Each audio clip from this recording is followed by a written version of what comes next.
এই মুহূর্তে সিলেট আন্তর্জাতিক বিমানবন্দরে রয়েছেন হামজা চৌধুরী। একই ফ্লাইটে ঢাকায় আসবেন আমাদের সহকর্মী মুশফিকুর রহমানও সবশেষ খবর জানাতে সরাসরি যুক্ত হচ্ছেন তিনি।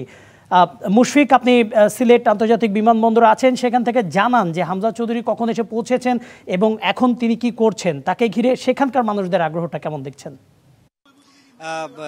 কনক যেমনটি বলছেন যে হামজা চৌধুরী, আমরা একই বহরে এসেছি, গাড়ি বহরটা একসঙ্গে এসে ভিআইপি গেটে থেমেছে এবং হামজা তার সপরিবারে ভিআইপি লাউঞ্জে প্রবেশ করেছেন।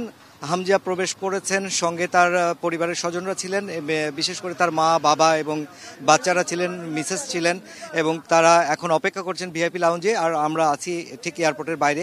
আমরা একই ফ্লাইটেই ঢাকা পৌঁছাবো আশা করছি এবং এই ফ্লাইটে ঢাকায় সিলেট থেকে 8:50-এ ফ্লাইটটি উড্ডয়ন করবে এবং তারপর ঢাকায় পৌঁছবে 9:50 দিকে। জীবনের সব আয়োজন এখানে একসাথে।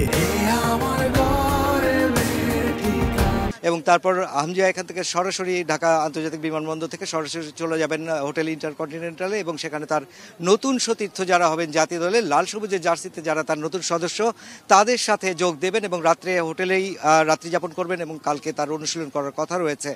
এই ছিল আমার কাছে সিলেট বিমানবন্দর থেকে সবশেষ খবর। পরবর্তীতে আবার কথা হবে নিশ্চয়ই আপনাদের সঙ্গে ঢাকা থেকে।